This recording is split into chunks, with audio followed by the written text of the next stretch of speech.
Mesdames, Mesdemoiselles et Messieurs, bonsoir. Bienvenue dans la chaîne de prévision météorologique du monde, d'Afrique, du Cameroun en particulier. Je m'appelle Ngoulou Sikandi Thierry, je viens de l'École nationale supérieure polytechnique, option météorologique niveau 3. Le but de notre chaîne est la vulgarisation de la météorologie. Alors la vidéo d'aujourd'hui est une vidéo introductrice.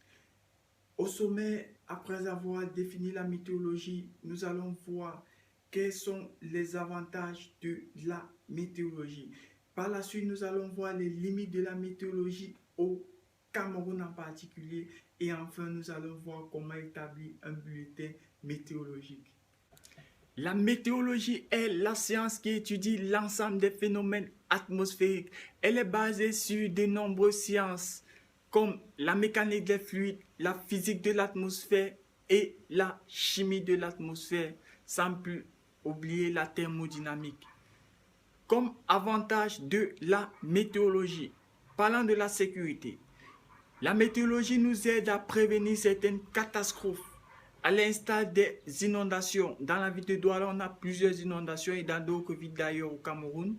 Parlant des écoulements de terrain, nous avons emmagasiné un écoulement de terrain à l'ouest du Cameroun, plus précisément en Gouache, qui malheureusement a coûté la vie à de nombreux Camerounais. Nous avons des phénomènes également tels que des tempêtes, des tourbillons et bien d'autres. Parlant du transport, la météorologie nous aide à donner des informations très importantes qui peuvent affecter sur le transport terrestre, maritime et aérien. Également sur le plan de l'énergie, la météorologie nous aide à fournir des informations qui peuvent accélérer la production des énergies renouvelables telles que les énergies solaires, les énergies éoliennes et également l'énergie électrique.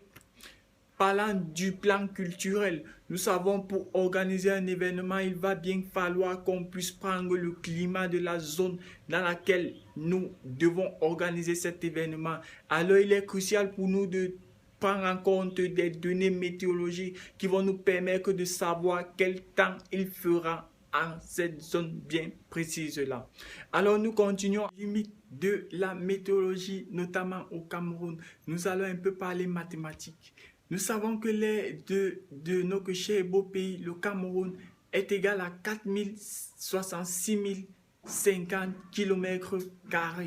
Alors, le rayon du station météorologique étant de 25 km, pour trouver la surface ou alors l'air de cette station météorologique, nous utilisons la formule qui n'est rien d'autre que pi r². R étant le rayon de la station météorologique. Alors, pour déduire le nombre de stations météorologiques qu'on devrait avoir au Cameroun, n'est rien d'autre que N égale à la surface du Cameroun divisé par la surface d'une station météorologique. Alors, nous trouvons le résultat de 2237 stations météorologiques que nous devrions avoir au Cameroun. Alors, nous savons que le gouvernement se bat pas mal. Nous savons que la météorologie nationale du Cameroun vraiment se bat corps et âme pour publier un bulletin météorologie, du moins hebdomadaire, journalier, afin que nous, Camerounais, nous puissions nous en servir. Comment établir un bulletin de prévision météorologique? Alors, le bulletin de prévision météorologique se fait sur plusieurs étapes. La première étape étant la collection des données. La collection des données peut se faire à l'aide d'une station météorologique ou alors d'un satellite. Nous avons des satellites géostationnaires qui gravitent autour de la Terre. Nous allons utiliser deux fois le satellite Météosat première génération, Météosat deuxième génération.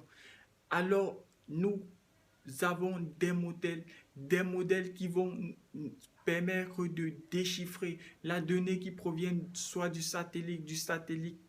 Alors, cette donnée-là étant une donnée brute, ces modèles-là vont déchiffrer la donnée et stocker dans un serveur. Alors, la deuxième étape va être l'étape de l'interprétation et de la prévision.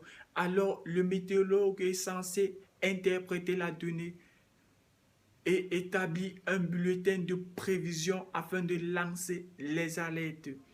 La troisième étape va être la donner ce bulletin de prévision, divulguer ce bulletin de prévision météorologique, soit pas dans les chaînes de télé, dans les radios ou alors dans les réseaux sociaux, afin que tout un chacun prenne conscience de l'alerte si elle est assez maximale, alors que tout un chacun puisse prendre conscience de cette alerte-là et que les autorités compétentes puissent effectuer leur travail afin de tranquilliser et d'assurer la tranquillité de la population.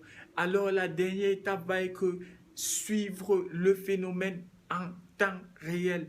Alors il y a des phénomènes qui évoluent dans le temps, tels que des ouragans. Alors ces phénomènes-là qui évoluent dans le temps, le météorologue doit être en permanence, continuellement en train de suivre ce phénomène afin que si ce phénomène disparaît, qu'il puisse informer la population. Si ce phénomène perdure, qu'il puisse informer la population. Alors c'était tout. J'espère que nous avons tous été édifiés. Merci.